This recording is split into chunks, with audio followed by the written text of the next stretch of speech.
Salut à tous, bienvenue dans ce tout nouveau numéro de One Shot sur Script.fr. Heureux de vous reparler cinéma et surtout de discuter d'un des films qu'on a le plus adoré en 2015, Mad Max Fury Road de George Miller. On a eu la chance de voir l'édition Black on Chrome sur grand écran au Gaumont à Nantes en VO. C'était pas en 3D et d'ailleurs c'était une très bonne chose. Et avec moi justement pour en parler, Adrien de Script.fr, comment va ? Très bien.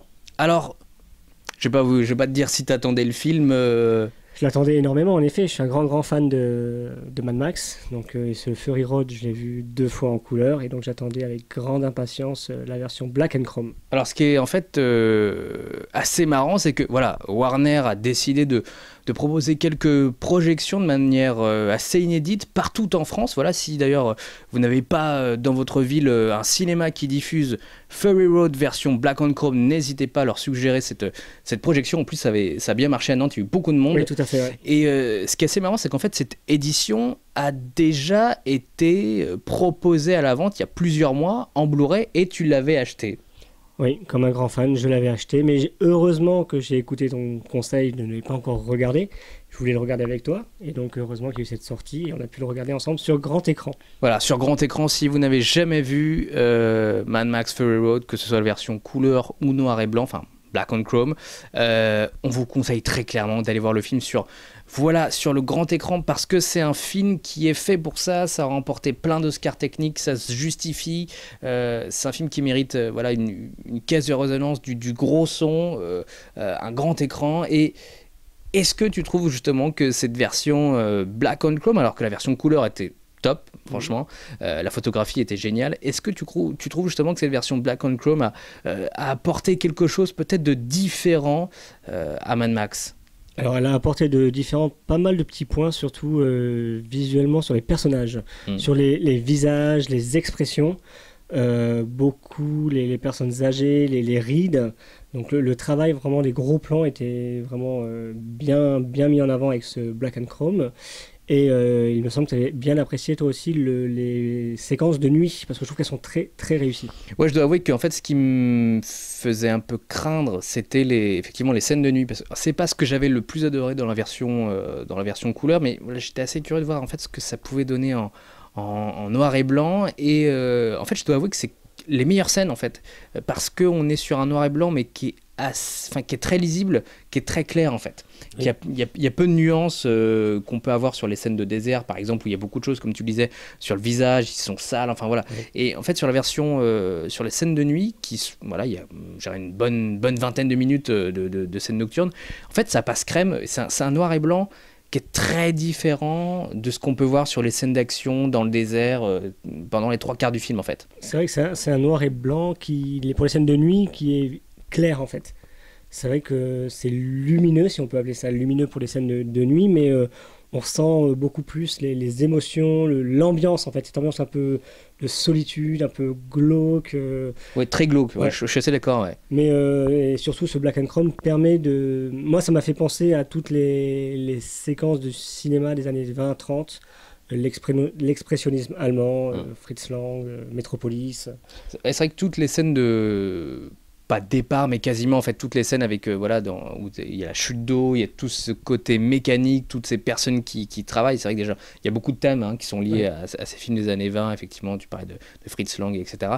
Et c'est vrai que tout le côté mécanique aussi fait penser à cinéma un peu de l'âge d'or. Moi, ça me fait aussi penser parfois au cinéma de Chaplin. Enfin, c'est un très beau noir et blanc là pour le coup. C'est clair, et surtout toutes les War Boys, les gamins qui sont dans la version donc couleur blanc avec le côté un peu avec de la craie et tout. Macabre. Ouais. Macabre. Et là, ça ressent encore beaucoup plus fortement ce côté fantomatique, on va dire. Ouais, je dois avouer, il y a même parfois un côté chrome en fait. Parce que bon, ça s'appelle Black on Chrome, mais tout ce qui est effectivement lié au métal n'est pas forcément plus chromé, mais il y a des petites choses. Par exemple, je trouve le masque en fait du méchant ressort un peu plus. Le pchit là aussi qui se met, c'est vrai que ressort un peu plus. Enfin voilà. En fait, c'est un film. Voilà, il y a plein de petites choses. Ils sont vraiment cassés le cul à vouloir proposer quelque chose d'utile en fait au film et pas tout simplement calquer ou poser un filtre en post-prod. Et tu le disais tout à l'heure, c'est vrai que en fait les scènes en noir et blanc du coup rendent le film beaucoup plus intimiste que la version couleur. C'est vrai que moi, avec cette version-là, j'ai redécouvert le film avec certains détails que peut-être avec les scènes d'action, de course-poursuite en couleur, je n'avais pas prêté attention. Là, ce Black and Chrome m'a permis de me poser plus et de revoir certains détails qui m'avaient échappé. C'est vrai que les scènes en couleur, en fait, sur la première version, mettaient beaucoup, je trouvais, en avant les paysages. Voilà, le côté très chaud du désert, etc. Et du coup, ça se gomme un peu avec la version noir et blanc. On est beaucoup plus sur en fait, des portraits et moins sur du paysage. Et je trouve, effectivement, c'est une seconde lecture. C'est assez étrange, je dirais, d'autant que le film a une... Voilà, le scénario de base est assez simpliste, mais on le redécouvre. Moi, je trouve ça absolument génial.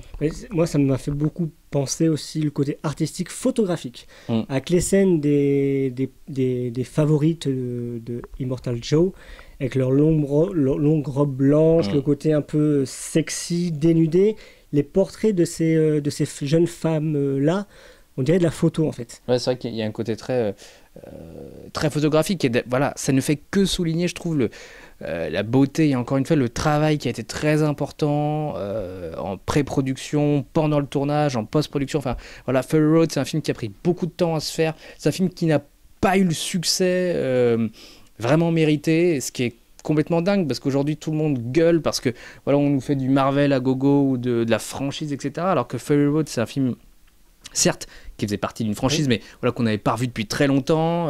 C'est un projet dont on entendait parler depuis des années, qui était dans les cartons. Et en fait, le film a fait un peu moins de 400 millions. Alors, c'est un film qui aura une excellente seconde vie, voilà, sans aucun doute, mais c'est un film qui aura mérité beaucoup plus de succès, et c'est dommage. Ouais, et puis surtout que c'est un film que on peut le voir, le revoir. On prend toujours autant de plaisir. Moi, personnellement, je prends à chaque fois du plaisir, que ce soit la bande-son, que ce soit les courses-poursuites, tous ces effets spéciaux mécaniques, parce qu'il faut bien rappeler mais c'est du fait, c'est du vrai. 90, je crois à peu près, je dis peut-être une bêtise, mais 90% de mécanique, pour peut-être 10% de numérique, et ça se voit, c'est un vrai film d'artiste. D'ailleurs, pour souligner voilà, l'importance, je trouve, de la technique dans le film, il y a la musique aussi qui est excellente, oui. La musique de Junkie Exile, et il y avait au Gaumont, quand on allait voir le film, alors la salle était quasiment pleine, et il y avait quelqu'un devant nous qui était tout le temps comme ça en fait. À chaque scène il était taqué sur le son, il suivait le rythme à chaque fois. C'était une catastrophe. On va lui acheter la bande originale qui est excellente. Voilà, n'hésitez pas à l'écouter. De toute façon, on l'a vu à peu près dans toutes les émissions, tous les reportages de Jean-Marc Morandini. À chaque fois, il passe soit Hans Zimmer de le Dark Knight, soit le Mad Max. Alors, vous le savez peut-être, James Mangold pense potentiellement à une version black and white de Logan. Est-ce que toi, c'est un film qui tenterait? Quel autre film peut-être aimerais voir en noir et blanc? Le Logan, pourquoi pas, mais... Il y a beaucoup plus de scènes nocturnes qui seraient, je trouve, plus compliquées à adapter sur un format noir et blanc. Non, en film qui se prêterait bien à une vision en noir et blanc, je penserais au... Bon, ça paraît tombe sous le sens. Le Batman de Burton, ouais. Parce qu'il y a le côté j'ai pas pensé. Film allemand, dans les décors, les décors et tout cela. Donc je pense que ça rendrait bien, ou plus récemment The Revenant. Inarritu, ouais. Et toi? Alors, moi, j'ai pas forcément de film. Je suis d'accord avec toi. Je trouve que Logan, il y a des scènes qui marcheraient, d'autres qui marcheraient pas vraiment. Puis je pense qu'il n'y aurait pas vraiment une utilité à ça. Mais il y a plutôt des réalisateurs en fait qui me tenteraient. Un mec comme Nolan en fait Nolan, c'est un fou technique, il aime les défis techniques à chaque fois dans ses films, il y a toujours quelques moments importants.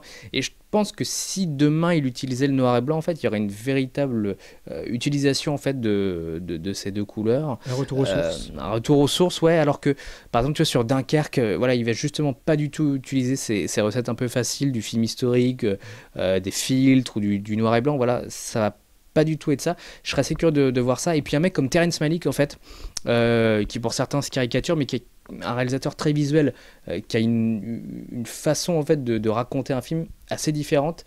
Je serais assez curieux de voir ce qu'il peut donner avec du noir et blanc. Oui. Même s'il a une photographie qui est qui est faite pour la couleur. Ouais, très lumineuse, mais pas. pour le coup, voilà, je pense que ça peut rajouter quelque chose. Alors peut-être que certains diront que c'est encore un effet, parce que voilà, Terrence Malick, c'est les voix off, c'est les ralentis, c'est les les contre-plongées. Mais bon, moi j'adore Terrence Malick. Bon, des fois je m'emmerde, mais c'est toujours sympa.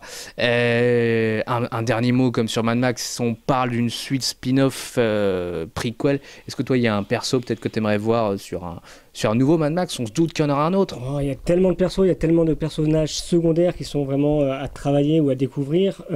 Évidemment, Furiosa, je pense que c'était dans les cartons aussi. Ouais, c'est l'une des idées. Furiosa, les Warboys. Non, c'est tellement un univers qui peut être ouvert qu'il y a beaucoup de choses à faire, quoi. Les voitures, les mécaniques. Mais Furiosa, je dirais. Moi, je dois avouer que c'est le méchant. J'adore le méchant de Fury Road. Je trouve c'est la caricature la plus absolue du méchant avec son masque, Mais en fait, il est génial quand même. Il y a un aspect visuel qu'on voit d'ailleurs dans plein de choses. Hein. Dans Fury Road, tu disais les voitures. On sent qu'en fait, il y a tout un background. Il y a des années en fait de post-apocalyptique. Enfin, il y a plein de choses. Et ce méchant, en fait. Voilà, je trouve génial. Ils feront jamais un film sur lui, c'est très probable. C'est là où tu dis qu'une série télé serait pas mal en fait, finalement. Puis ça demanderait pas tant de fric que ça, mais au moins voilà un film qui se passe avant en fait Fury Road et qui explique voilà pas mal de choses. Tout à fait. Si vous n'avez pas vu Mad Max, encore une fois, on vous le conseille, que ce soit en couleur ou en noir et blanc. Si vous n'avez pas vu les anciens Mad Max, allez les voir aussi. Tout à fait. Ils sont nickel crâne. Il fallait faire la blague, bien évidemment. Merci à vous d'avoir regardé cette émission en noir et blanc, puisque voilà, on a fait très original. On a essayé de faire une version noir et blanc. Voilà, on vous promet, on n'en fera pas d'autres. Voilà, c'était la première et la dernière fois, sauf s'ils font une suite Asie Artiste. Mais sans nous. Voilà, on n'espère pas. Sincèrement, n'hésitez pas à vous abonner à notre page YouTube, à liker notre page Facebook. Voilà, on a rencontré entre autres Scarlett Johansson il y a pas longtemps, tout le casting de Ghost in the Shell. Et prochaine émission consacrée au film de l'année 2017, celui qui remportera probablement d'ailleurs l'Oscar du meilleur film en 2018. Vous vous en doutez, c'est Power Rangers. À très bientôt, ciao.